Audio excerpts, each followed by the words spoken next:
Hello students, कैसे हैं आप सब। आज हम लोग क्लास 6 का चैप्टर नंबर 2 पढ़ेंगे, कंपोनेंट्स ऑफ फूड। ये जो चैप्टर है ना, इसमें क्या पढ़ना है, फूड के कंपोनेंट्स के बारे में हम लोगों को समझना है कि फूड में कौन कौन से कंपोनेंट्स होते हैं और वे हमें किस प्रकार से न्यूट्रिशन देते हैं। अगर उनकी डिफिशियंसी हमारी बॉडी में हो जाए तो उससे क्या बीमारियां हो सकती हैं, इन सारे चीज़ों के बारे में इस चैप्टर में हम लोग स्टडी करेंगे। अब चलो हम लोग एक एक लाइन करके एनसीईआरटी बुक से समझते हैं। In chapter 1 we made lists of the food items that we eat. Chapter 1 का मेरा वीडियो अवेलेबल है, अगर आप लोगों ने नहीं देखा है तो उसे जाकर आप लोग देख सकते हैं। उसमें हम लोगों ने जो फूड है उसका लिस्ट बनाया और वो किस चीज़ से बना होता है उसका भी लिस्ट हम लोगों ने बनाया है। We also identified food items eaten in different parts of India and marked these on its map. हम लोगों ने भारत के अलग अलग जगहों पे जो भोजन खाया जाता है उसके बारे में भी क्या किया, पढ़ा और उसको मैप पे मार्क किया। A meal could consist of chapati, dal and brinjal curry. देखो जो हम लोग भोजन खाते हैं ना वो अलग अलग प्रकार का हो सकता है। एक मील का यहाँ पे एग्जाम्पल दिया गया है, जैसे उसमें खाया जाता है चपाती या रोटी हम लोग बोल सकते हैं, दाल और ब्रिंजल करी ना, तो ये हम लोग खाते हैं। Another may be rice, sambar and a vegetable preparations of the lady finger, bhindi. तो ये दूसरा एग्जाम्पल है। At another meal could be appam, fish curry and vegetables. यहाँ तक क्लियर है मेरे बच्चों। तो इस तरह से जो भोजन है ना अलग अलग टाइप के हो सकते हैं हम लोगों का जो भोजन होता है। Now we have activity 1। अब इसमें क्या बताया गया है, our meals usually have at least one item made of some kinds of grain. हम लोगों का जो भोजन होता है ना उसमें कम से कम एक प्रकार का चीज़ तो होना ही चाहिए, और वो किस चीज़ का बना होता है, ग्रेन का बना होता है, अनाज का बना होता है। Other items could be a dal or a dish of meat and vegetables. और दूसरा कोई आइटम क्या हो सकता है, या तो वो दाल का बना हुआ चीज हो सकता है, या फिर वेजिटेबल का बना हो सकता है, या फिर क्या हो सकता है, मीट से बना हुआ चीज हो सकता है। इट में ऑल्सो इंक्लूड आइटम्स लाइक, अब उसमें और क्या शामिल हो सकता है मेरे प्यारे बच्चों, उसमें शामिल हो सकता है कर्ड जैसे कि दही, बटर मिल्क एंड पिकल्स। उसमें दही भी शामिल हो सकता है, बटर मिल्क भी शामिल हो सकता है, और साथ में पिकल्स यानी अचार भी शामिल हो सकता है। Some examples of meals from different regions are given in table 2.1। एक नीचे में भी टेबल दिया गया है, टेबल 2.1। उसमें जो है कुछ मील का एग्जाम्पल दिया गया है जो डिफरेंट रीजन्स में यूज किए जाते हैं। Select food items you depicted on the map in chapter 1। आप लोगों ने चैप्टर 1 में क्या किया था, कुछ फूड आइटम्स जो खाए जाते हैं हमारे भारत में अलग अलग जगह पे, उसको मैप पे आप लोगों ने लोकेट किया था, उसको आप लोगों को क्या करना है, सिलेक्ट करना है। Add some more meals to this list and enter this in table 2.1। और कुछ और मील्स को शामिल करके आप लोग जो टेबल 2.1 है उसको फिल करेंगे। Some types we may not really have all this variety in our meal. ठीक है, कभी कभी क्या होता है हम लोगों के भोजन में ये सारा वेराइटी अवेलेबल नहीं हो पाता है। ठीक है, if we are traveling we may eat whatever is available on the way। खास करके जब हम लोग यात्रा कर रहे होते हैं तो हम लोगों को वही सब चीज़ें खानी पड़ती हैं जो यात्रा में मिलता है। जैसे मान लीजिए आप दिल्ली से कोलकाता जा रहे हैं तो वहाँ पे जो भी रास्ता में आप लोग को मिलेगा आप वही खाएंगे। It may not be possible for some of us to eat such a variety of items most of the time। देखो हम लोगों में से कुछ लोग क्या होते हैं, कुछ गरीब परिवार से होते हैं, उनके पास एक आर्थिक अभाव होता है, इतना धन नहीं होता कि वे हर तरह के डिशेस को खा सकें। तो यहां तक क्लियर है मेरे प्यारे बच्चों। There must be some reasons though why meals usually consist of such a distribution. Do you think that our body needs different kinds of food for some special purpose. देखो क्या है ना कि जो मील है उसमें अलग अलग चीज के अलग अलग प्रकार के चीजें शामिल होती हैं। अब इन अलग अलग तरह की चीजों को जो हम लोग भोजन में शामिल करते हैं उसके पीछे कुछ कारण हैं। ठीक है, इसलिए उसको शामिल किया जाता है कि उसके अंदर जो इंग्रेडिएंट्स हैं वो क्या करते हैं, हमको न्यूट्रिशन देते हैं, और हमारे न्यूट्रिशन में अलग अलग चीजों को मिला होना जरूरी है, जिसके बारे में अभी हम लोग क्या करेंगे, नीचे स्टडी करेंगे। कहता है what do different food items contain, जो अलग अलग तरह के हम लोग भोज्य पदार्थ खाते हैं, जो भोजन लेते हैं, आखिर उसमें होता क्या है। ठीक है, we know that each dish is usually made up of one और मोर इंग्रेडिएंट्स। हम लोगों ने चैप्टर 1 में पढ़ा है कि एक या एक से अधिक तरह का डिश जो हम लोग खाते हैं उसमें अलग अलग प्रकार के इंग्रेडिएंट्स हो सकते हैं, which we get from plants और एनिमल्स। और हम लोगों ने ये भी पढ़ रखा है कि जो इंग्रेडिएंट्स होते हैं फूड के, वो या तो हम लोगों को प्लांट्स से मिलते हैं या फिर एनिमल्स से मिलते हैं। चलो आगे शुरू करने से पहले थोड़ा सा टेबल देख लेते हैं कि यहाँ पे टेबल 2.1 में क्या दिया गया है। Some common meals of different regions और स्टेट्स। देखो कुछ जो है ना अलग अलग जगह के अलग अलग राज्यों के कुछ भोजन यहाँ पे बताए गए हैं। रीजन और स्टेट ना, क्या स्टेट है भाई? सबसे पहले हमारे पास है पंजाब। आप लोगों को यहाँ अच्छे से दिख पा रहा है। पंजाब में जो आइटम ऑफ ग्रेन यूज किया जाता है वो है मक्की, मक्की की रोटी, मतलब कॉर्न ग्रेन। क्लियर है यहाँ तक? Item of dal and meat जैसे राजमा, किडनी बीन्स का उपयोग वहाँ पे लोग ज़्यादा करते हैं। वेजिटेबल्स में वहाँ पर उपयोग होता है सरसों साग, सरसों का साग वहाँ पे लोग ज़्यादा पसंद करते हैं। मस्टर्ड लीफ करी उसको बोला जा सकता है। अदर्स में कर्ड एंड घी, और अन्य चीज़ों में किस चीज़ का उपयोग करते हैं?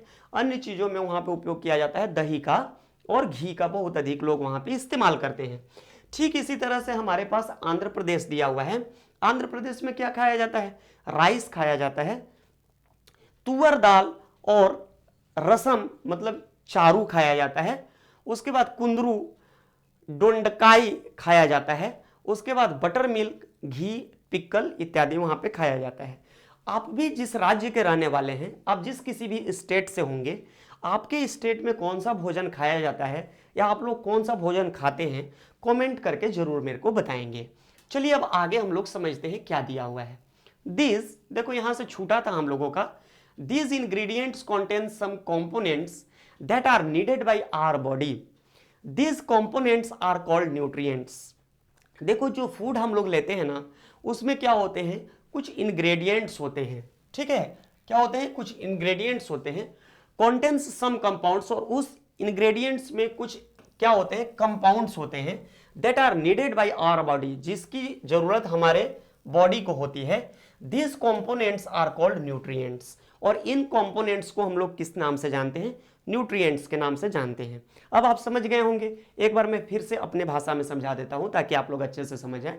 जो भी हम लोग भोजन करते हैं ना मेरे प्यारे बच्चों, उसमें कुछ इंग्रेडिएंट्स होते हैं, और उस इंग्रेडिएंट में कुछ कंपाउंड ऐसे होते हैं जिन्हें हमारे बॉडी को, जिनकी आवश्यकता होती है, और वे जो कंपाउंड है उन्हें किस नाम से जाना, जो कंपोनेंट्स हैं उनको किस नाम से जाना जाता है? उनको जाना जाता है न्यूट्रिएंट्स के नाम से। किस नाम से? न्यूट्रिएंट्स के नाम से जाना जाता है। ठीक है, मैंने यहाँ पे कंपाउंड वर्ड यूज किया है, आप उसके जगह पे कंपोनेंट्स वर्ड यूज कीजिएगा। ठीक है, the major nutrients in our food are named carbohydrates, proteins, fats, vitamins and minerals. देखो जो भोजन हम लोग लेते हैं ना, उसके जो मेजर कंपोनेंट्स हैं कौन कौन से हैं मेरे प्यारे बच्चों? मैं क्या करता हूं, इसके साइज को थोड़ा कम कर लेता हूं ना, ये 1 मिनट आप लोग रुकेंगे। The major nutrients in our food are named, सबसे पहला है कार्बोहाइड्रेट, दूसरा है हम लोगों के पास प्रोटीन, तीसरा है फैट्स, चौथा है विटामिन्स, और पांचवा है मिनरल्स। ये जो है कंपोनेंट्स होते हैं किसी भी फूड के, 1, 2, 3, 4 एंड 5। जो भी भोजन आप करते हैं उसके भीतर ये कंपोनेंट्स होते हैं। इसमें से या तो एक हो सकता है या एक से अधिक कंपोनेंट्स भी हो सकता है। In addition food contains dietary fibres. अब देखो ये 5 को छोड़ करके और भी 2 चीज इसमें शामिल होते हैं। पहला तो है डाइटरी फाइबर और दूसरा है वाटर। क्लियर है? डाइटरी फाइबर हम लोगों के भोजन में होना बहुत जरूरी है। अभी इसके बारे में अभी हम लोग नीचे पढ़ेंगे। देखो इसके बारे में तुम लोगों को बताया गया है, do all foods contain all these nutrients. आगे क्वेश्चन पूछा गया है कि क्या सारे फूड्स में ये सारे न्यूट्रिएंट्स होते हैं? तो देखो जितने भी फूड हम लोग खाते हैं ना, उसमें से इस न्यूट्रिएंट्स में से कुछ हो सकता है या पूरा भी हो सकता है। क्लियर है? With some simple methods we can test whether cooked food or raw ingredients contain one or more these nutrients। देखो कुछ टेस्ट बताया गया है विज्ञान में, साइंस में, उस टेस्ट के माध्यम से हम लोग यह आइडेंटिफाई कर सकते हैं कि जो फूड हम लोग खा रहे हैं उसमें एक न्यूट्रिएंट्स है या एक से अधिक प्रकार का न्यूट्रिएंट्स है। The test for presence of carbohydrate, proteins and fats are simpler to do as compared to the test for other nutrients. देखो यहाँ तीन चीजों के टेस्ट के बारे में सबसे पहले तुम लोगों को बताया गया है। पहला है तुम्हारे पास कार्बोहाइड्रेट का टेस्ट, दूसरा प्रोटीन का टेस्ट है और तीसरा फैट्स का टेस्ट है। ये तीनों का टेस्ट हम लोग बहुत आसानी से भोजन में कर सकते हैं। ये बहुत सिंपल है, दूसरे न्यूट्रिएंट्स की अपेक्षा इसको करना बहुत आसान है। Let us do this tests and record all our observations in table 2.2। चलो इन सारे टेस्ट को हम लोग करते हैं और अपने ऑब्जर्वेशन को टेबल 2.2 में लिखेंगे। देखो आगे क्या बताया गया है। For carrying out this tests, हम लोगों को ये टेस्ट करने के लिए you will need solutions of iodine. आपको किस किस तरह के केमिकल की जरूरत पड़ेगी? तो सबसे पहले आप लोगों को आयोडीन सॉल्यूशन की जरूरत पड़ेगी। जो नमक में हम लोग आयोडीन खाते हैं ना, आयोडाइज नमक जिसको बोला जाता है, तो वही आयोडीन की यहाँ पे बात चल रही है। साथ ही साथ हम लोगों को चाहिए कॉपर सल्फेट। कॉपर सल्फेट भी एक तरह का क्या है, सॉल्यूशन है। जैसे सॉल्यूशन कहने का तात्पर्य आप लोगों को मैं समझा देता हूँ। जैसे डेटोल देखे हो ना तुम लोग, जिससे हम लोग एंटीसेप्टिक होता है, जिससे हम लोग क्या करते हैं, घाव वगैरह की सफाई करते हैं, तो वो किस तरह से एक तरह का केमिकल है। ठीक इसी तरह से यहाँ पे केमिकल्स के नाम लिखे हुए हैं। जिस स्कूल में आप पढ़ते होंगे वहाँ के लैब में यह अवेलेबल होगा। अगर आप छोटे स्कूल में हैं तो आप, अभी मैं समझा रहा हूँ, आप समझने का कोशिश करेंगे या नेट पे सर्च करके देख सकते हैं। तीसरा हम लोगों के पास है कॉस्टिक सोडा। तो ये दो तीन केमिकल्स हैं जिनकी हमें क्या होगी, आवश्यकता पड़ेगी। You will also need a few test tubes and a dropper. और आपको किस चीज की आवश्यकता पड़ेगी? आपको कुछ टेस्ट ट्यूब्स की आवश्यकता पड़ेगी और साथ ही साथ एक ड्रॉपर की आवश्यकता पड़ेगी। तो यहाँ तक चीजें आप लोगों को समझ में आ गई कि आपको क्या इक्विपमेंट्स चाहिए और क्या क्या केमिकल्स चाहिए। आगे देखिए, आगे हम लोग समझते हैं क्या बताया गया है। Try this test on cooked food items as well as raw materials. अब ये जो टेस्ट है, इसको जो भोजन पकाया जा चुका है उस पर भी आप इसको टेस्ट कर सकते हैं। साथ ही साथ जो रॉ फूड मटेरियल्स हैं, मतलब जो कच्चे पदार्थ हैं जिनका अभी भोजन में उपयोग नहीं हुआ है, उससे भी आप इस टेस्ट को कर सकते हैं। Table 2.2 shows you a way to record the observations from these tests। ठीक है, जो टेबल 2.2 है, आप लोगों को क्या करना है, वे टू रिकॉर्ड, जो ऑब्जर्वेशन करेंगे उसमें आपको उस टेस्ट के ऑब्जर्वेशन को वहां पे लिखना है। Some food items are given in this table. 2.2 में कुछ फूड आइटम्स का आपको नाम दिया गया है। You can conduct the test either with these or any other available food items. जो नाम दिया गया है टेबल 2.2 में, आप उन्हीं को लेकर के या तो टेस्ट को कर सकते हैं या फिर किसी दूसरे फूड आइटम्स के साथ भी ये टेस्ट कर सकते हैं। Do this test carefully and do not try to eat or test any chemicals. ये जितने भी टेस्ट है ना, इसको बहुत सावधानी पूर्वक आप लोगों को करना है और साथ ही साथ किसी भी केमिकल को, अनजाने केमिकल्स को आप लोग कभी भी चख के नहीं देखेंगे या फिर अपने से नहीं छुएंगे जब तक आप लोगों को टीचर न बोले। If the required solutions are not available in ready-made form, your teacher can prepare them as given in the box। अगर मान लीजिए आपके स्कूल में रेडीमेड अगर ये केमिकल अवेलेबल नहीं है, तो जो टीचर्स हैं वो इसको प्रिपेयर भी कर सकते हैं। और ये बात यहाँ तक समझ में आप लोगों को प्यारे बच्चों। Let us begin by testing different food items to see if they contain carbohydrates. चलो जो अलग अलग फूड आइटम्स हमारे पास है उसको अब टेस्ट करके देखते हैं कि उसमें कार्बोहाइड्रेट अवेलेबल है या नहीं है। तो सबसे पहला टेस्ट हम लोग किसके लिए कर रहे हैं? सबसे पहला टेस्ट हम लोग प्यारे बच्चे कार्बोहाइड्रेट टेस्ट करेंगे। कौन सा टेस्ट करेंगे? Carbohydrate. These are many types of there are many types of carbohydrates. बहुत सारे प्रकार के कार्बोहाइड्रेट्स होते हैं। The main carbohydrates found in our food are, लेकिन उसमें से जो हम लोगों के भोजन में जो कार्बोहाइड्रेट पाया जाता है मुख्य रूप से, वह कौन सा कार्बोहाइड्रेट है? The form of starch and sugars. उसमें मुख्य रूप से स्टार्च और सुगर होते हैं। क्या है? Starch and sugars. क्लियर है यहां तक? We can easily test if a food item contains starch. हम लोग बहुत आसानी से अगर किसी भोजन में स्टार्च अवेलेबल है तो उसका टेस्ट कर सकते हैं। देखो यहाँ पे बताया गया है, क्या दिया गया है? अ dilute solution of iodine can be prepared by adding a few drops of tincture iodine to a test tube। Half filled with water. Tincture iodine का उपयोग करके क्या कर सकते हैं हम लोग, उसमें कुछ पानी को ऐड करके और हम लोग आयोडीन सॉल्यूशन बना सकते हैं। आगे देखो, कहता है copper sulphate solution can be prepared by dissolving 2 gram of copper sulphate in 100 millilitre of water. Copper sulphate 2 ग्राम लेकर के और उसको जब हम लोग 100 मिलीलीटर पानी में घोल देते हैं तो वो कॉपर सल्फेट का सॉल्यूशन बन जाता है। 10 gram of caustic soda, 10 gram caustic soda लेकर के और जब उसको 100 मिलीलीटर वाटर में हम लोग घोल देते हैं तो हम लोगों को रिक्वायर्ड कॉस्टिक सोडा सॉल्यूशन मिल जाता है। यहां तक आप लोगों को अच्छे से बात समझ में आ गई होगी। अब चलो एक्टिविटी 2 हम लोग करते हैं, टेस्ट फॉर स्टार्च। स्टार्च भी एक तरह का कार्बोहाइड्रेट है तो हम लोग इसको कार्बोहाइड्रेट टेस्ट भी बोल सकते हैं। चलो देखो, take a small quantity of a food item or a raw ingredient. आपको किसी भी फूड आइटम का या तो चावल का आप लोग उपयोग कर सकते हैं क्योंकि चावल में स्टार्च होता है, या फिर रॉ इंग्रेडिएंट्स का भी आप लोग उपयोग कर सकते हैं। Put 2-3 drops of iodine dilute iodine solution.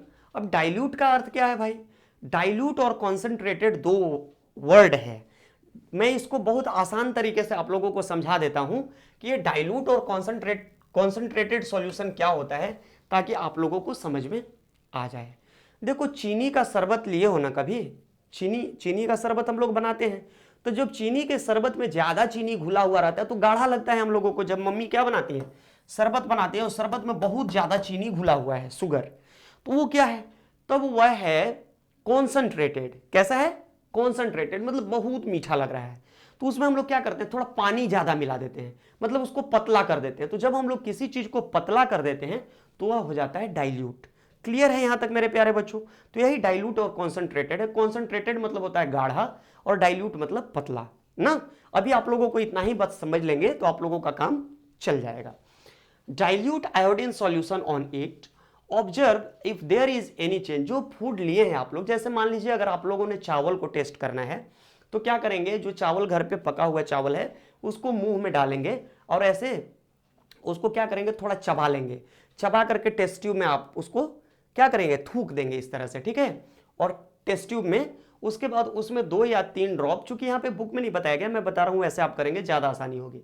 और उसमें 2-3 ड्रॉप क्या करेंगे, आयोडीन सॉल्यूशन को डालेंगे और उसके बाद उसको क्या करेंगे मेरे प्यारे बच्चों, उसको आप लोग करेंगे ऑब्जर्व। क्या करेंगे, ऑब्जर्व करेंगे उसके बाद ना। क्लियर है यहां तक, सबको समझ में आ रहा है?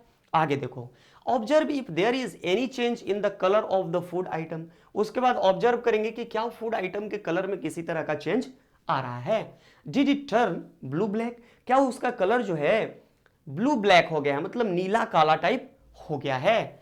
आज देखो यहाँ पे एक बच्चा है, एक कैसे टेस्ट कर रहा है आयोडीन टेस्ट, एक इसने ले लिया है पोटैटो, पोटैटो को स्लाइस कर दिया है, काट दिया है बीच से, ठीक है।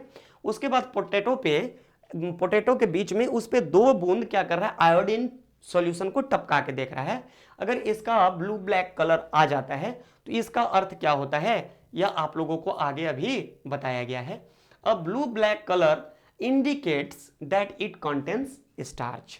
तो आप लोगों से यहां से क्वेश्चन भी पूछा जाता है कि आयोडीन का जो कलर है, जो ब्लू ब्लैक कलर का आयोडीन हो जाता है किस पे, स्टार्च पे डालने के बाद, वह किस चीज को शो करता है, तो that shows that food material contains starch ना। यहां तक आप लोगों को अच्छे से समझ में आ गई होगी बात। आगे देखो क्या बताया गया है, repeat this test with other food items to find out which of these contain starch, enter all your observations in table 2.2। आपको अलग अलग फूड मटेरियल्स के साथ इसी टेस्ट को करना है और आप लोग इसको टेबल 2.2 में क्या करेंगे, लिखेंगे। टेस्ट फॉर प्रोटीन, अब देखो हम लोग क्या करेंगे, अब हम लोग प्रोटीन का टेस्ट करके देखेंगे कि प्रोटीन का टेस्ट कैसे होता है। ओके स्टूडेंट, अब हम लोग टेस्ट फॉर प्रोटीन देखेंगे। इससे पहले हम लोगों ने कार्बोहाइड्रेट के टेस्ट के बारे में पढ़ा है। अब चलो हम लोग प्रोटीन का कैसे टेस्ट किया जा सकता है उसके बारे में समझते हैं। Take a small quantity of a food item for testing. हम लोग क्या करते हैं, जिस फूड को टेस्ट करना होता है उसका थोड़ा सा क्वांटिटी को पहले लेते हैं। If the food you want to test is a solid, जो भोजन आप टेस्ट करना चाहते हैं अगर वह सॉलिड है, you first need to make a paste of it or powder it. तो उसको क्या करेंगे, उसका या तो हम लोग पेस्ट बना लेंगे या फिर उसको क्या करेंगे, उसका पाउडर हम लोग ग्राइंडर में उसको उसकी पिसाई करके उसका पाउडर बना लेंगे। ठीक है। Grind or mash a small quantity of the food item, या तो उसको हम लोग ग्राइंड करेंगे या तो उसको पीस लेंगे या फिर उसको मैश करके और उसका हम लोग क्या करेंगे, पेस्ट बना लेंगे। Put some of this in a clean test tube, और उसके बाद टेस्ट ट्यूब, देखो टेस्ट ट्यूब कैसा होता है, कुछ बच्चे टेस्ट ट्यूब नहीं देखे होंगे। देखो इस तरह का स्ट्रक्चर होता है टेस्ट ट्यूब, ऐसे है ना, इसको हम लोग टेस्ट ट्यूब बोलते हैं। और इसमें क्या करेंगे, इसी टेस्ट ट्यूब में हम लोग क्या करेंगे, थोड़ा सा उसका 10 drop of the water to it and shake the test tube, और थोड़ा सा उसका क्वांटिटी लेकर के जो चीज़ हमको टेस्ट करना है उसको इसमें डाल करके और उसमें 10 बूंद पानी डाल करके और उसको हम लोग क्या करेंगे, हिलाएंगे।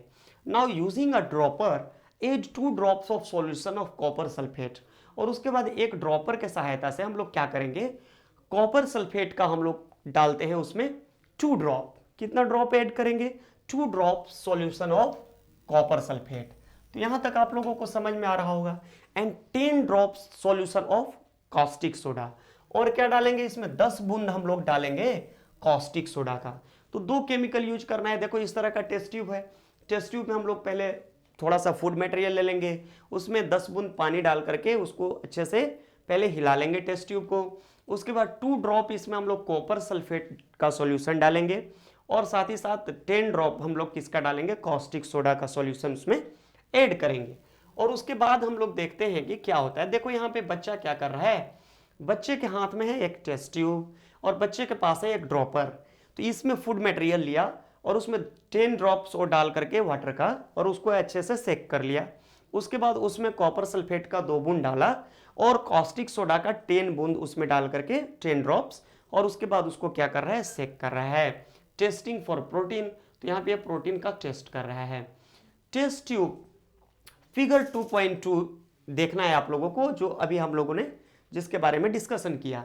सेक well and let the test tube stand for a few minutes, उसके बाद टेस्ट ट्यूब को सेक करना है, मतलब हिलाना है, और उसके बाद टेस्ट ट्यूब को आराम से कहीं पे टांग देना है या रख देना है। What do you see, did the content of the food tube turn violet.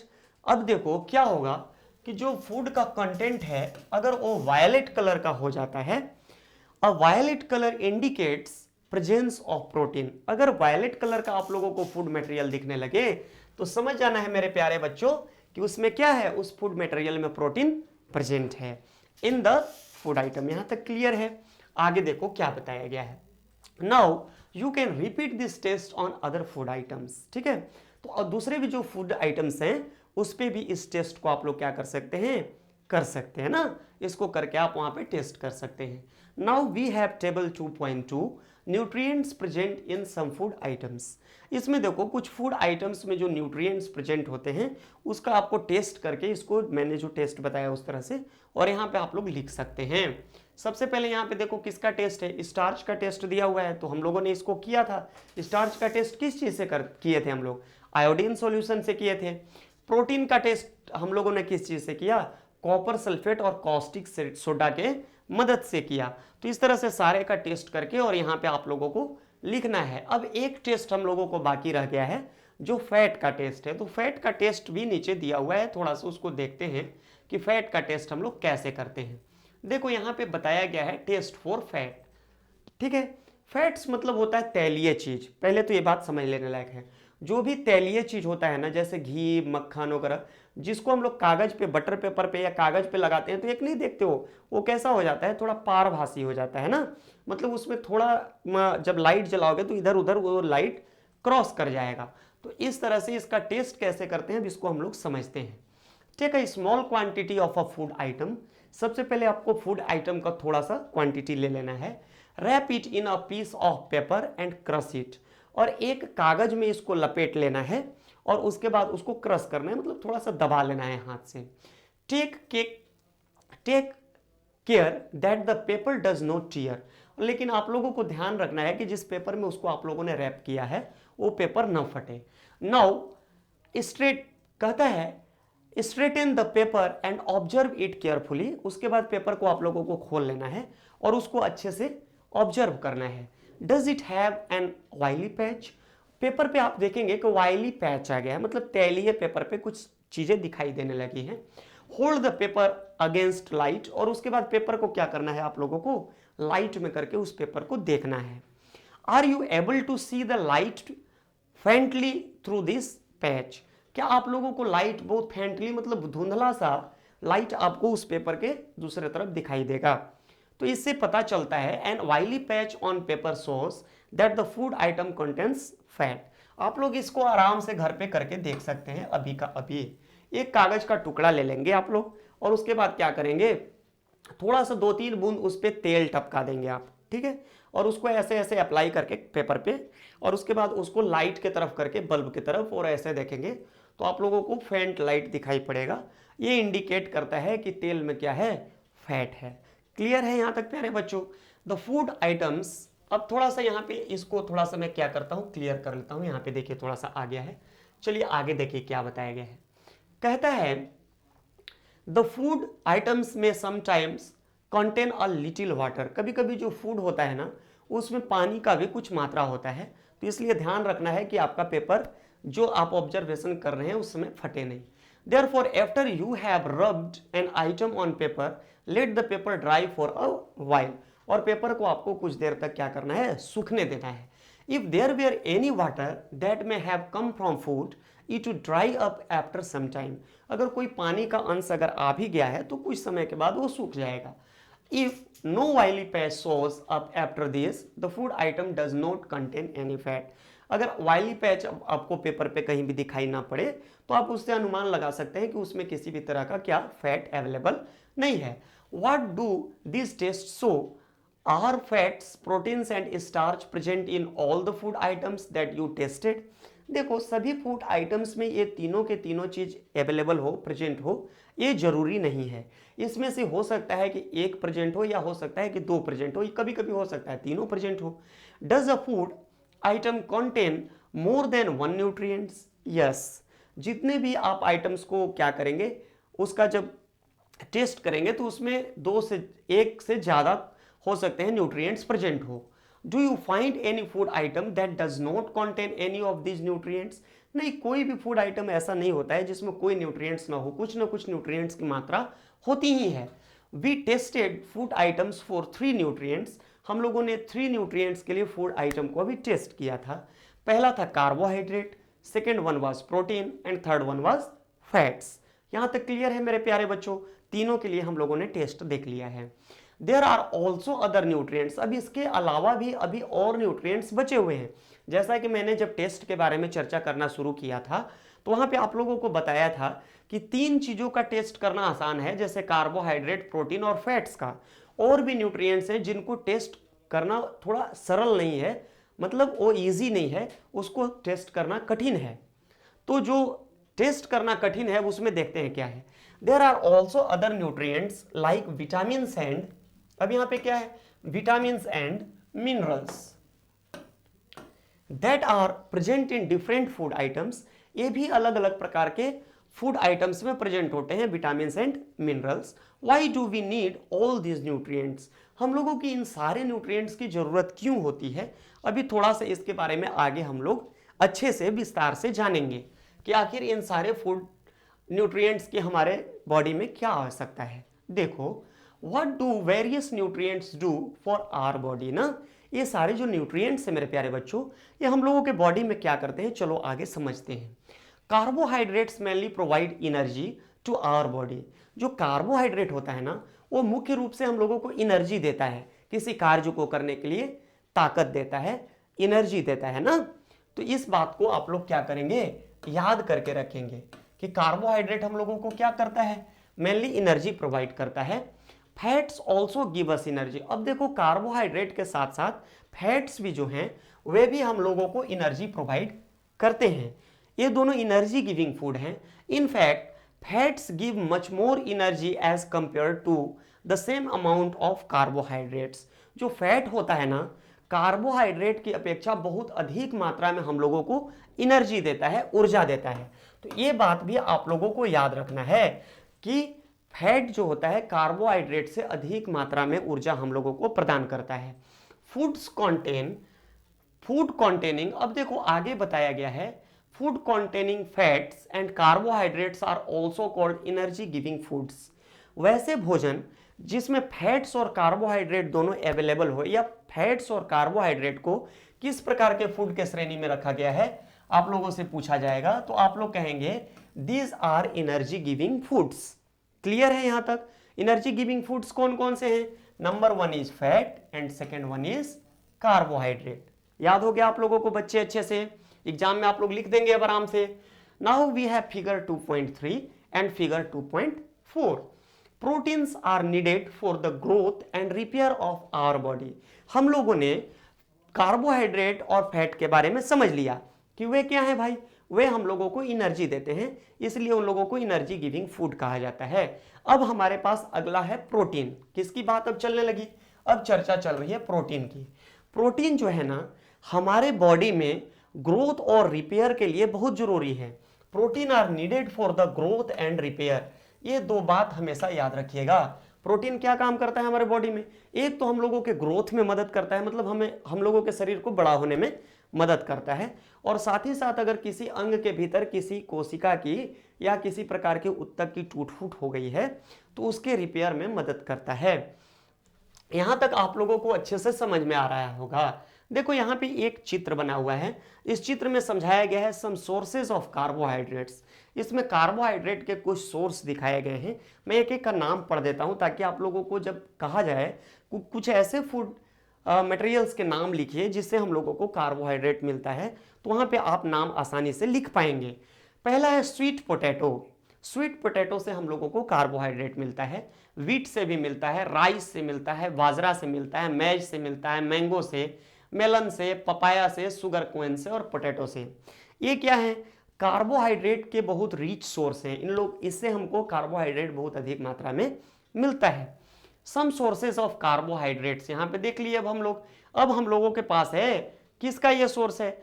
अब देखो एनिमल सोर्स से हम लोगों को कार्बोहाइड्रेट कहाँ कहाँ से मिलता है और फैट ये यहाँ पे दिखाया गया है ना। देखो एनिमल सोर्स से हम लोगों को फैट्स मिलता है और प्लांट सोर्स से भी हम लोगों को फैट मिलता है। तो ऊपर में प्लांट सोर्स वाला फैट दिखाया गया है आपको ना। ये किससे दिखाया गया है? ये जो ऊपर वाले भाई साहब है, एक मिनट रुक जाना, ये जो ऊपर वाले हैं ये हमें प्लांट से मिलते हैं। अब जो नीचे वाले का बात चल रहा है ये कहां से हमें मिलते हैं? ये हम लोगों को मिलते हैं एनिमल्स से। क्लियर है मेरे प्यारे बच्चों? अब देखो जो प्लांट से हमें मिलता है उसमें सनफ्लावर ऑयल है, सूरजमुखी का तेल, उसी तरह से मस्टर्ड ऑयल है हमारे पास, कोकोनट ऑयल है, सोयाबीन ऑयल है और नट्स और तिल यहाँ पे दिए हुए हैं। इन सभी में फैट्स की मात्रा होती है, चूंकि तैलीय चीज में तो फैट होता ही होता है। आगे हम लोगों के पास है एनिमल सोर्स। अब हम लोगों को जानवरों से क्या मिलता है? घी। गाय हम लोगों को घी प्रोवाइड करती है, चूंकि गाय से दूध मिलता है और दूध को दही में कन्वर्ट करके फिर उससे घी बनाया जाता है। मिल्क हम लोगों को गाय से, बटर, तो ये सब हम लोगों को, फिश हो गया, एग हो गया, ये सब हम लोगों को एनिमल से मिलते हैं। यहां तक क्लियर है? और ये दोनों किसके सोर्स थे? ये दोनों फैट्स के सोर्स थे। अब चलो आगे हम लोग देखते हैं तीसरा प्रकार क्या है। Some sources of proteins, plant sources and animal sources. अब देखो ये जो फिगर दिख रहा होगा तुम लोगों को, इसमें क्या बताया गया है भाई? इसमें बताया गया है कि प्रोटीन के क्या क्या सोर्स हैं। तो प्रोटीन भी दो सोर्स से मिलते हैं, पहले प्लांट सोर्स हो गया उसका और दूसरा एनिमल। तो जो प्लांट से प्रोटीन मिलता है उसका लिस्ट देखो ऊपर में है। ये क्या है भाई? ये प्लांट्स वाले भाई साहब हैं सारे, और नीचे वाले सब किससे मिलता है? ये सब हमें एनिमल्स हैं, एनिमल्स प्रोडक्ट हैं जिनसे हमें प्रोटीन मिलता है। देखो यहाँ पे प्लांट में क्या है? पीज। पीज में बहुत प्रोटीन होता है, साथ ही साथ सोयाबीन में होता है, बीन्स में होता है, तुअर दाल, मूंग, ग्रेम, या फिर जितने प्रकार के हम लोग दाल को खाते हैं ना, सभी दाल में प्रोटीन की मात्रा बहुत अच्छी होती है। ऐसे भी आप लोग याद कर सकते हैं कि जितने भी दाल को हम लोग खाते हैं उसमें प्रोटीन होता है। क्लियर है मेरे प्यारे बच्चों? इसमें से सोयाबीन जो है, सोयाबीन में सबसे अच्छा रिचेस्ट सोर्स होता है प्रोटीन का। अब देखो एनिमल्स प्रोडक्ट जो हम लोग खाते हैं जैसे मीट हो गया, फिश हो गया, एग हो गया और मिल्क हो गया, इसमें भी प्रोटीन की मात्रा होती है, अच्छी मात्रा होती है। अब आगे देखो, जो proteins are often called body building food. जो प्रोटीन्स है ना उनको बॉडी बिल्डिंग फूड के नाम से जाना जाता है। तो आप इसे जरूर याद रखेंगे कि proteins are called body building foods. Vitamins helps in protecting our body against diseases. अब प्रोटीन की बात खत्म हो गई, अब हम लोग किसकी चर्चा कर रहे हैं? अब हम लोग बात करना शुरू करते हैं विटामिन की। विटामिन की हमारे बॉडी में क्या आवश्यकता है? कहता है vitamin helps in protecting our body. ये हम लोगों की बॉडी को क्या करता है? प्रोटेक्ट करने का काम करता है। Keeping our eyes, bones, teeth and gums healthy. और ये हम लोगों के आंखों को, हम लोगों के टीथ्स को और हम लोगों के गम्स को मजबूत बना के रखता है। Vitamin are of different kinds. अब जो ये विटामिन होते हैं ना मेरे प्यारे बच्चों, इनका अलग अलग प्रकार है, डिफरेंट काइंड्स है ना, बहुत तरह के विटामिन होते हैं। अब देखिए, नोन बाई डिफरेंट नेम्स, और इनको अलग अलग नामों से जाना जाता है। सम ऑफ दीज आर, अब देखो जो विटामिन हैं उनके नाम यहाँ पे बताए गए हैं, तो इसको आप लोगों को क्या करना है? इसको आप लोगों को याद कर लेना है कि कौन कौन से विटामिन आप लोगों को पढ़ने हैं। Some of these are vitamin A, पहला जो विटामिन है वो है विटामिन ए। दूसरा देखो विटामिन बी भी है ना, तो उसको भी याद आप कर सकते हैं। तो ए, बी, सी, डी और ई और के, तो इतना तक आप लोगों को नाम याद रखना है। पहला क्या है? विटामिन ए, दूसरा है विटामिन सी, तीसरा है विटामिन डी, उसके बाद है विटामिन ई एंड विटामिन के। यहां तक क्लियर है? तो आप लोगों को बहुत आसानी से याद हो जाएगा। देयर आर ऑल्सो, अब यहां से ये देखो, there are also a group of vitamin called vitamin B complex. अब एक देखो विटामिन का पूरा ग्रुप है जिसको हम लोग किस नाम से जानते हैं? हम लोग उसे विटामिन बी कॉम्प्लेक्स के नाम से जानते हैं। तो अगर हो सकता है आप लोगों को इसे याद करने में थोड़ी कठिनाई हो, चूंकि अभी ये नया नया आप लोग सुन रहे हैं, तो इसको सीधा याद रखेंगे। ए, बी, सी, डी, ई लेटर तो आपको याद है, तो जो इंग्लिश का लेटर है उसी से आप इसको याद रखेंगे। ये ए, बी, सी, डी, ई तक तो विटामिन ऐसे ही होता है, और उसमें एक के को भी आपको याद रखना है। तो इतने सारे विटामिन होते हैं। अब आप लोगों को अच्छे से नाम याद आ जाएगा। अब सिर्फ यहाँ पे एक और बात याद रखना है कि जो विटामिन बी कॉम्प्लेक्स है, this is a group of vitamin, ठीक है? तो इसमें बहुत सारे विटामिन शामिल है ना, तो ये बात अब आप लोग समझ गए होंगे। अब ये क्या करते हैं? Our body needs all type of vitamin. हमारा जो शरीर है ना, ये जितने भी तरह के विटामिन हैं, हमारे बॉडी को इनकी आवश्यकता होती है, लेकिन बहुत कम मात्रा में, इन स्मॉल क्वांटिटीज ना, बहुत थोड़े मात्रा में, अल्प मात्रा में हमारे बॉडी को विटामिन की जरूरत होती है। Vitamin A keeps our skin and eyes healthy. अब देखो एक एक विटामिन का क्या क्या फंक्शन है, इसको अब हम लोग एक एक करके समझते चलेंगे। सबसे पहला बात चल रहा है किसका? विटामिन ए का बात चल रहा है। विटामिन ए क्या करता है? Vitamin A keeps our skin and eyes healthy. ये हमारे स्किन को और हमारे आंखों को हेल्दी रखता है। कैसा रखता है? स्वस्थ बना के रखता है। अब हम लोगों के पास है विटामिन सी। किसकी बात चल रही है मेरे प्यारे बच्चों? विटामिन सी की। विटामिन ए के बारे में मैंने आप लोगों को बता दिया। अब हम लोग पढ़ेंगे विटामिन सी के बारे में। Vitamin C helps body to fight against many diseases. जो विटामिन सी है ना, ये हमारे बॉडी को विभिन्न प्रकार के बीमारियों से लड़ने में क्या करता है? मदद करता है। Now we have vitamin D. Vitamin C समझ गए, विटामिन ए भी समझ गए। अब विटामिन डी क्या फंक्शन करता है, थोड़ा सा इसको समझते हैं। कहता है कि vitamin D helps our body to use calcium for bones and teeth. देखो जो विटामिन डी है ना, ये हमारे बॉडी को कैल्शियम का उपयोग करने में मदद करता है। कैल्शियम क्या काम करता है? हमारी जो हड्डियां हैं और हमारे जो दांत हैं वो कैल्शियम नाम के एलिमेंट से बने होते हैं। किससे?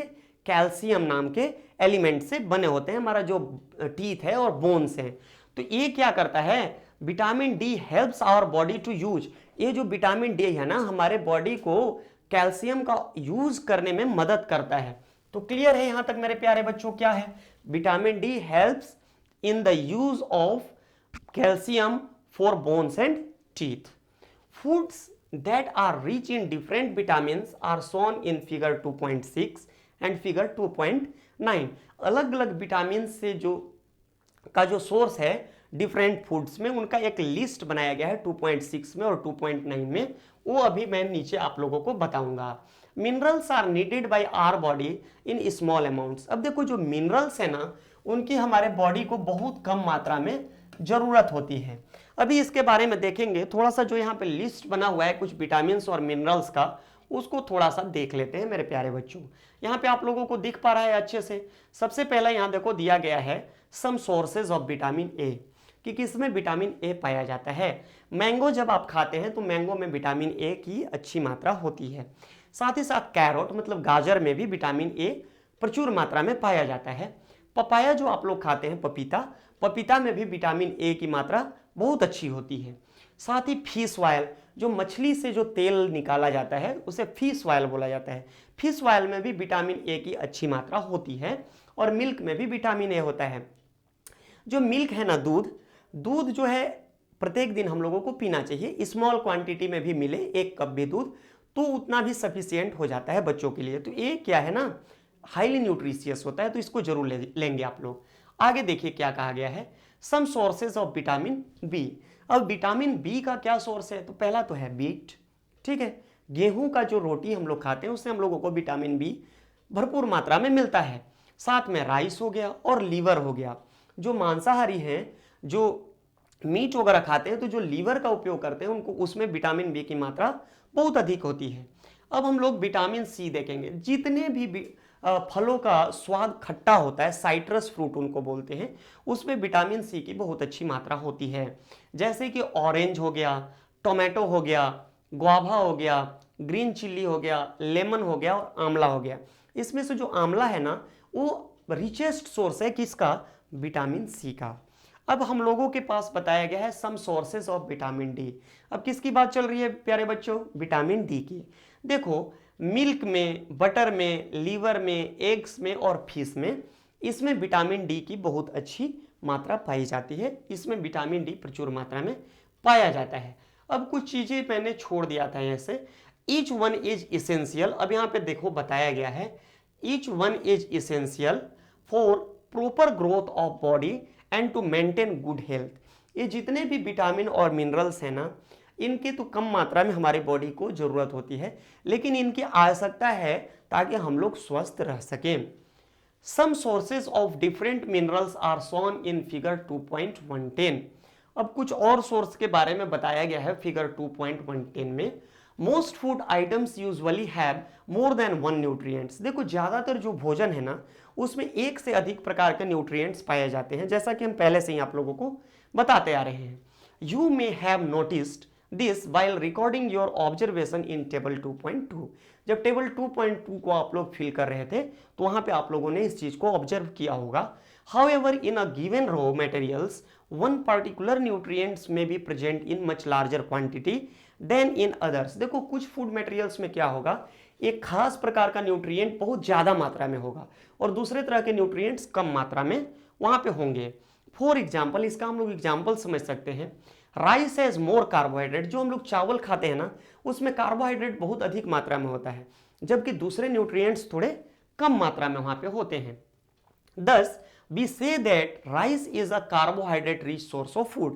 तो इस तरह से उसको हम लोग राइस को क्या कह सकते हैं कि rice is a carbohydrate rich source of food.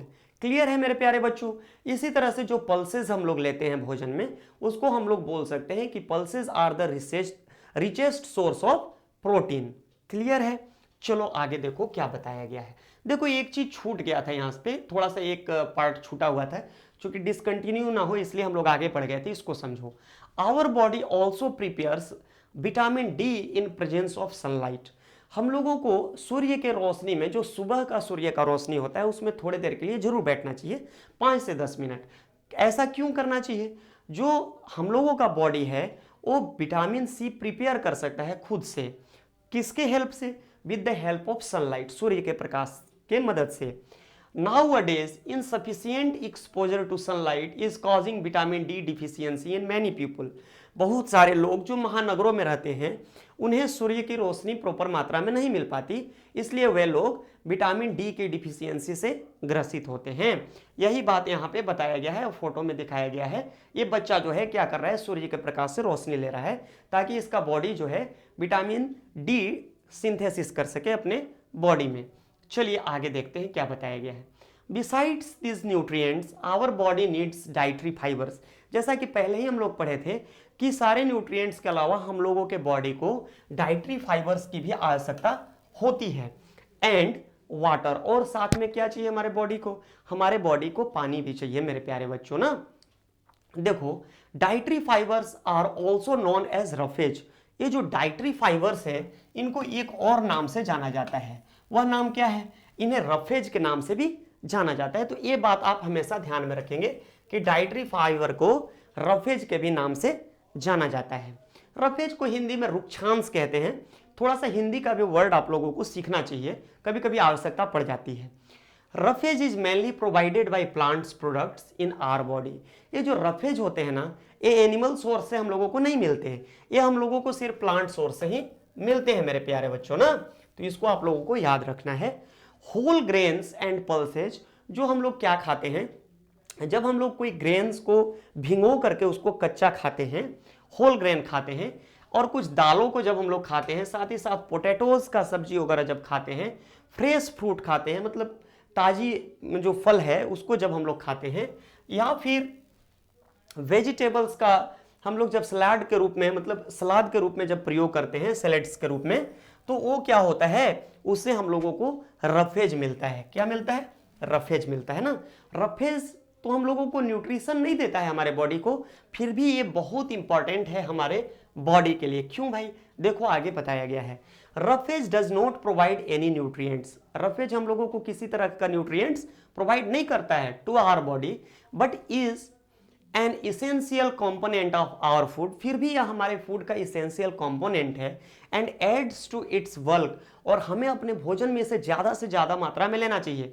This helps our body. अब क्यों लेना चाहिए? तो उसका आंसर आप लोगों से पूछा जाएगा एक question, why should we take what roughage in our food? तो उसका आंसर होगा this helps our body to get rid of undigested food. हम लोगों को रफेज क्यों लेना चाहिए? क्योंकि जो अनडाइजेस्टेड फूड हैं उनको बॉडी से बाहर निकालने में यह क्या करता है? मदद करता है, हेल्प करता है। अगर रफेज हम लोग प्रॉपर मात्रा में नहीं लेंगे तो हम लोगों को कॉन्स्टिपेशन हो जाएगा, और हम लोगों को क्या होगा? विभिन्न प्रकार की पेट से संबंधित बीमारियां हो जाएंगी, भोजन का डाइजेशन ठीक से नहीं हो पाएगा। तो यहां तक आप लोग बातों को अच्छे से समझ गए होंगे मेरे प्यारे बच्चों, क्या समझाया जा रहा है आप लोगों को। यहाँ पे देखिए तो क्या बताया गया है, सम सोर्सेज ऑफ आयोडीन। देखो यहाँ पे कुछ मिनरल के सोर्स बताए गए हैं कि मिनरल्स के क्या सोर्स हो सकते हैं। देखो यहाँ पे कुछ सोर्स बताए गए हैं जिसमें मिनरल्स के सोर्स दिए गए हैं। जैसे मेरे पास है सम सोर्सेज ऑफ आयोडीन, आप यहाँ पे देख सकते हैं हमारे पास फिश है, स्पिनक है, जिंजर है। तो इन सारे चीज़ों में क्या है? आयोडीन का प्रचुर सोर्स अवेलेबल होता है। देखो सम सोर्सेज ऑफ फॉस्फोरस, जो फॉस्फोरस नाम का मिनरल है उसका क्या क्या सोर्स है हमारे पास? कुछ हमारे पास दिए गए हैं, देख सकते हो व्हीट है, यहाँ पे राइस है, साथ में क्या है? बनाना है, चिल्ली है, और मिल्क यहाँ पे दिया गया है। सम सोर्सेज ऑफ आयरन, जिसमें लौह तत्व की मात्रा ज़्यादा होती है। आयरन को हम लोग लोहा के नाम से भी जानते हैं। उसमें क्या है भाई? इसमें एप्पल हो गया, स्पिनक हो गया, साथ ही साथ और क्या है? साथ ही साथ हम लोगों के पास लीवर है एंड फ्रूट्स हैं। देखो आगे है some sources of calcium. Calcium किस में पाया जाता है? तो मिल्क में पाया जाता है और अंडों में पाया जाता है। तो इसको भी आप लोगों को क्या करना है मेरे प्यारे बच्चों? याद रखना है ना। चलो आगे देखो क्या तुम लोगों को समझाया गया है। आगे बताया गया है water helps our body to absorb nutrients from the food. हम लोग सभी चीज़ों के बारे में करीब करीब पढ़ लिए थे, एक चीज़ बच गया था, वो था वाटर। पानी का क्या उपयोग होता है? हम लोग जब भोजन करते हैं तो हम लोग पानी भी पीते हैं। तो आखिर पानी हम लोगों को बॉडी में किस रूप में यूज होता है, उनका क्या उपयोगिता है, ये समझते हैं। तो कहता है water helps our body to absorb nutrients from the food.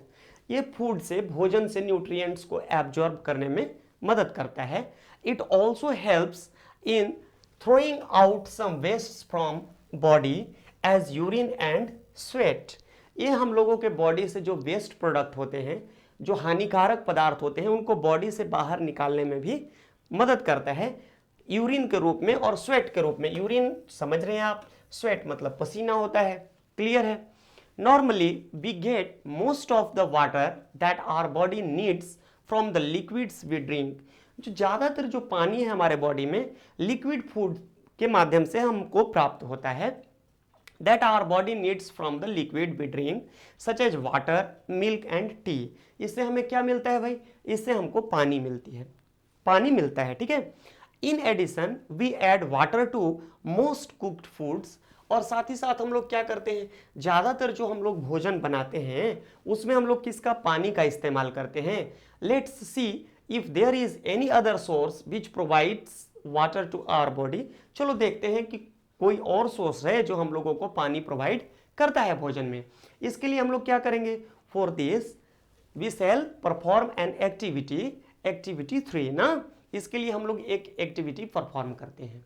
Take a tomato और अ फ्रूट लाइक लेमन, या तो एक आप टमाटर ले सकते हैं या एक आप क्या करेंगे, एक आप लेमन लेंगे, लेमन मतलब नींबू। Cut it into small pieces, और उसको छोटी छोटी टुकड़ों में काट लेंगे। Do your hands get wet while doing so, ठीक है। आप जब उसको काटते हैं टमाटर को तो आपका हाथ गीला हो जाता है। Carefully observe whenever vegetables and fruits are being cut, जब हम लोग वेजिटेबल्स और फ्रूट को जब काटते हैं या छीलते हैं, उसको पील करते हैं या ग्रीट करते हैं और मैश करते हैं एट योर होम, अपने घरों में। Do you find any fresh vegetables or fruit that do not contain some amount of the water, कुछ ऐसे फल भी होते हैं जिसमें पानी की मात्रा कम होती है, लेकिन ज़्यादातर में पानी की मात्रा होती है। We see that many food materials themselves contain water, बहुत सारे भोजन ऐसे होते हैं जिसमें स्वयं ही पानी होता है। To some extent our body needs are met by this water, तो हम लोगों के शरीर को उसी से पानी की पूर्ति हो जाती है। Apart from this we also add water while cooking many food items, और उसके अलावा कुछ ऐसे भी फूड होते हैं, फूड आइटम्स, जिसको हम लोग पकाते समय उसमें पानी ऐड करते हैं, तो उससे भी हम लोगों को कुछ वाटर मिल जाता है। बैलेंस डाइट, अब हम लोगों का नेक्स्ट हेडिंग है बैलेंस डाइट। बैलेंस डाइट क्या होता है? The food we normally eat in a day is our diet, एक दिन में जो हम लोग भोजन करते हैं उसे हम लोग क्या बोलते हैं, डाइट बोलते हैं। क्या कहते हैं, डाइट।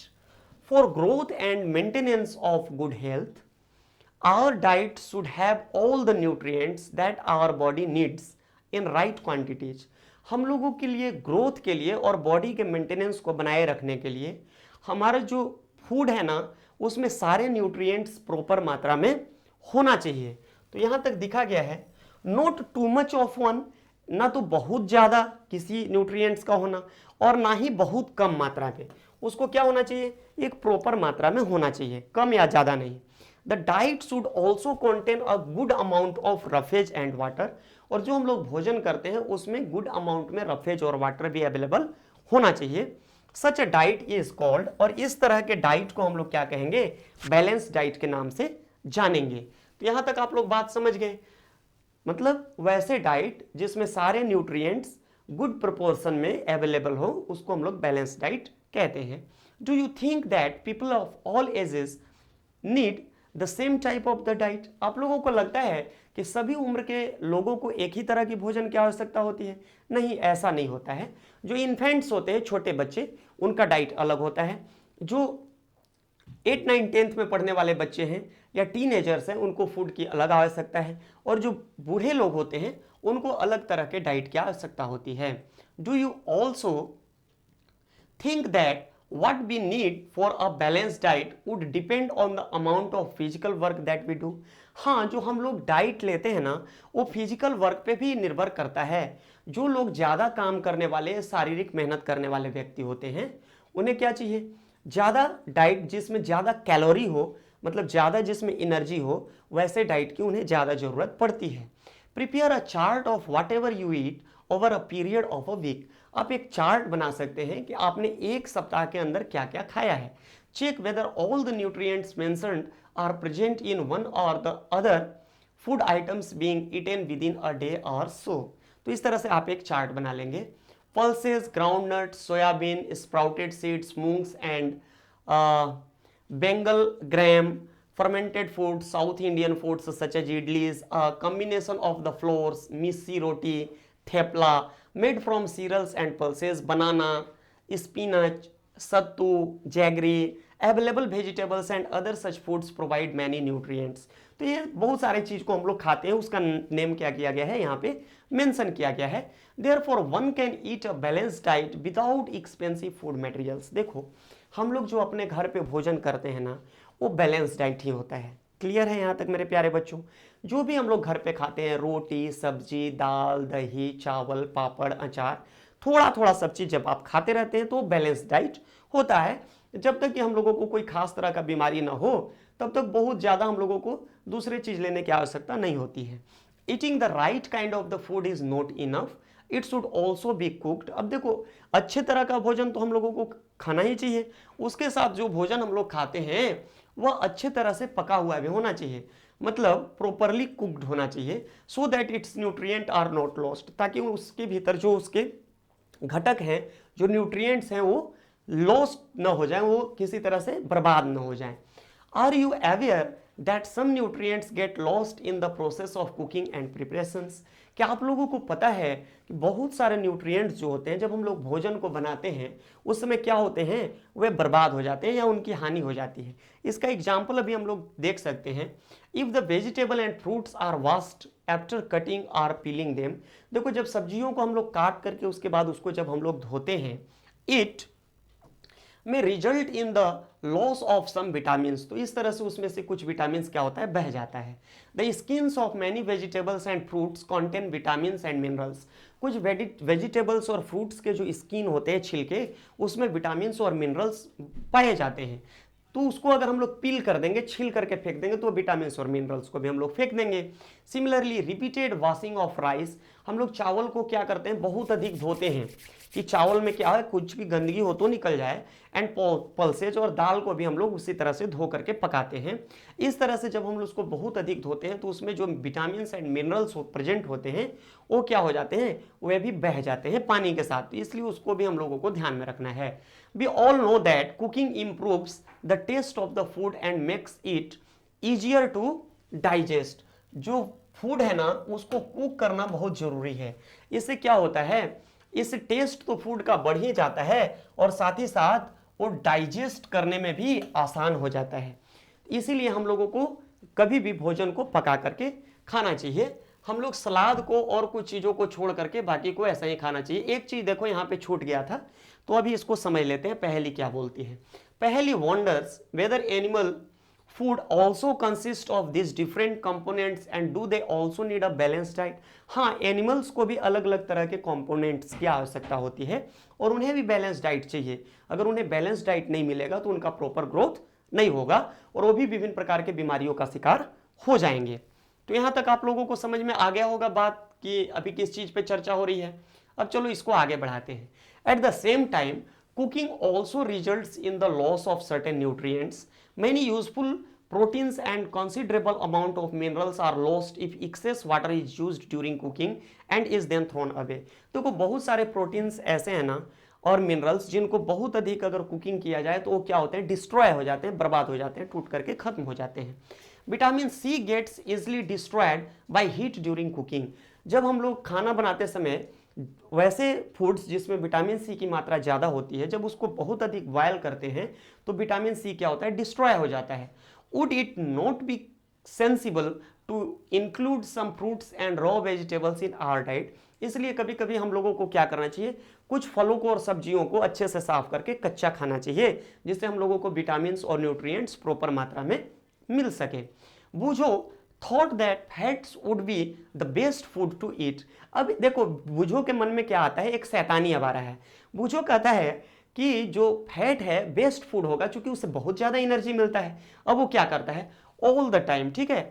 अब देखो इसका अर्थ ये नहीं है कि अगर फैट से बहुत अधिक एनर्जी मिल रहा है तो एक कटोरी हम लोग क्या करें, घी पी जाएं, वो हम लोगों के बॉडी को हानि पहुंचा सकता है। अभी बताया गया है ना कि सारे फूड्स को आपको प्रॉपर अमाउंट में लेना है। अगर ज़्यादा खा जाएंगे तो हम लोगों के बॉडी के लिए हानिकारक हो जाएगा और कम भी खाएंगे तो हम लोगों के लिए बॉडी के लिए हानिकारक हो जाएगा। अ कटोरी मतलब bowl of fat will give much more energy than a katori of carbohydrate rich food. इसके दिमाग में शैतानी आ रहा है कि अगर हम लोग एक कटोरी फैट पी जाएं, मतलब तेल या फिर घी, तो उससे हम लोगों को बहुत ज़्यादा एनर्जी मिल जाएगा एक कटोरी कार्बोहाइड्रेट की अपेक्षा। Isn't it? लेकिन ऐसा नहीं करना चाहिए, मैंने आपको समझाया। So he ate nothing but food rich in fat. तो वो क्या करता है कि वैसा फूड खाना कंज्यूम करना बहुत ज़्यादा शुरू कर देता है जिसमें फैट की मात्रा बहुत अधिक होती है। Fried food like samosa and पूरी, स्नैक्स, मलाई, रबड़ी एंड पेड़ा, ये सब जो फूड है ना इसमें फैट्स की मात्रा बहुत अधिक होती है। यहाँ पे दिया गया है, इसको आप क्या करेंगे, इसको आप लोग थोड़ा सा याद रखेंगे। Do you think he was right? No he was not right ना। यहाँ पे बुझो सही नहीं है। क्यों? क्योंकि हम लोगों को बहुत ज़्यादा फैटी चीज़ नहीं खाना चाहिए। No, of course not, it can be very harmful for us to eat too much of the fat rich foods. यह हम लोगों के लिए बहुत हानिकारक हो सकता है अगर हम लोग बहुत ज़्यादा मात्रा में क्या फैट लेंगे भोजन में। एंड वी में and up suffering from a condition, और इससे क्या होगा, एक कंडीशन उत्पन्न होगा हम लोगों के बॉडी में, हम लोगों का वजन बहुत बढ़ जाएगा और हम लोग बहुत मोटे हो जाएंगे, हम लोगों का सांस फूलने लगेगा, और उस कंडीशन को हम लोग कहते हैं ओबेसिटी। किस नाम से जानते हैं? ओबेसिटी के नाम से जानते हैं मेरे प्यारे बच्चों। मतलब मोटापा बहुत अधिक बढ़ जाएगी ना। अब हमारे पास है next heading, that is 2.4 deficiency diseases. अब चलो हम लोग कुछ बीमारियों का नाम पढ़ते हैं जिसमें कुछ विटामिन और मिनरल्स के कमी के वजह से कुछ बीमारियां होती हैं, उनके बारे में अब हम लोग समझते हैं। A person may be getting enough food to eat but sometimes the food may not contain a particular nutrients. कभी कभी क्या होता है, हम लोग बहुत अधिक भोजन तो करते रहते हैं लेकिन उसमें कोई खास तरह का न्यूट्रिएंट्स का कमी रहता है। तो उस कंडीशन में क्या होता है, if this continues over a long period of time, अगर यह लंबे समय तक कोई खास न्यूट्रिएंट्स की कमी हमारे भोजन में बनी हुई है, द पर्सन में सफर फ्रॉम इट्स डिफिशियंसी, तब उस कंडीशन में क्या होगा, हम लोगों को एक तरह का बीमारी हो जाएगा जिसको हम लोग किस नाम से जानते हैं, डिफिशियंसी डिजीज के नाम से जानते हैं मेरे प्यारे बच्चों। क्लियर है यहां तक? देखो आगे, डिफिशियंसी ऑफ वन और मोर न्यूट्रिएंट्स कैन कॉज डिजीजेज और डिजॉर्डर्स इन आवर बॉडी। एक या एक से अधिक न्यूट्रिएंट्स की जो डिफिशियंसी है ना, तो उसको हम लोग क्या कहते हैं, डिजॉर्डर के नाम से जानते हैं, या डिफिशियंसी डिजीज के नाम से हम लोग अपने बॉडी में जानते हैं। Disease that occur due to lack of nutrients over long period are called deficiency diseases. जैसा कि मैंने आप लोगों को पहले ही बता दिया है, तो इसको आप लोग क्या करेंगे, याद रखेंगे। If a person does not get enough proteins in his her food for a long time. अब देखो, अगर कोई बच्चा है, कोई व्यक्ति है, उसको बहुत समय तक उसके भोजन में अगर प्रोटीन की कमी बनी हुई है, ठीक है, किसकी कमी की बात चल रही है, प्रोटीन की कमी की बात चल रही है, he she is likely to have stunted growth. तो उस कंडीशन में उसका जो विकास है, उसका जो ग्रोथ है, वो क्या हो जाएगा, कम हो जाएगा।